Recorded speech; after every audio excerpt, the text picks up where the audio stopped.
सरकार ने पेंशन नियमों में ऐसे बदलाव कर दिए हैं जिनकी जानकारी न होने पर पेंशन सीधे बंद हो सकती है। हाँ, अब सिर्फ उम्र पूरी होना काफ़ी नहीं बल्कि जीवन प्रमाण पत्र, आधार, बैंक लिंक, केवाईसी और पात्रता का सही होना अनिवार्य कर दिया गया है।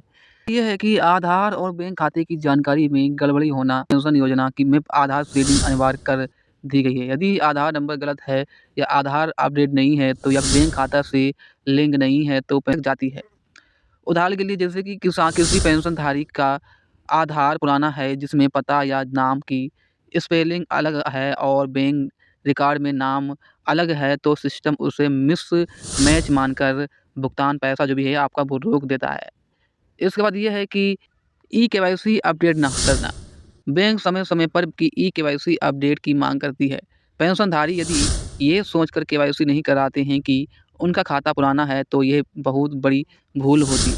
कई मामलों में ये देखा गया है कि खाते में को घोषित कर दिया गया है। गाइस ये है कि मृत्यु के बाद भी पेंशन का आना और परिवार द्वारा सूचित न देना।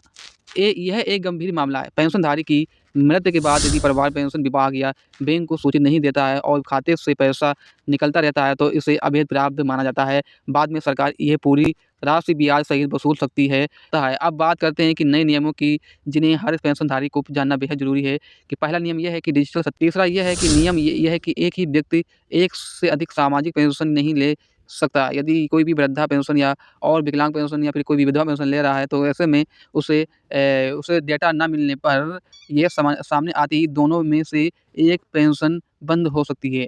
आप जैसे कि मान लीजिए विधवा पेंशन भी ले रहे हैं और वृद्धा पेंशन भी ले रहे हैं, तो आप लोगों को एक ही पेंशन मिलेगी, यहाँ से आपको बात समझ लेना है। ये अब जानते हैं कि वे ज़रूरी डॉक्यूमेंट्स जिन्हें पेंशनधारी को हमेशा तैयार रखना चाहिए।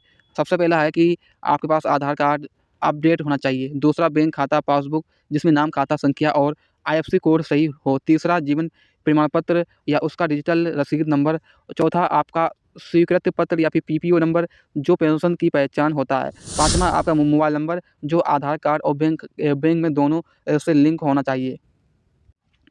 और इसके बाद छठवां आपका ये है पहचान पत्र या और पता प्रमाण पत्र जैसे वोटर आईडी या राशन कार्ड, खासकर सामाजिक पेंशन के मामलों में होता है। उदाहरण के लिए जैसे कि आमतौर पर यदि किसी बुजुर्ग की पेंशन अचानक से बंद हो जाती है और उसके पास पीपीओसी नंबर या फिर स्वीकृति पात्र नहीं है, तो शिकायत दर्ज कराने में ही महीनों लग जाते हैं।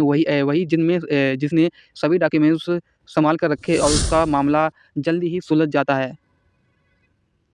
अब अंत में सबसे ज़रूरी बात तो ये है कि पेंशन को हल्के में ना लें।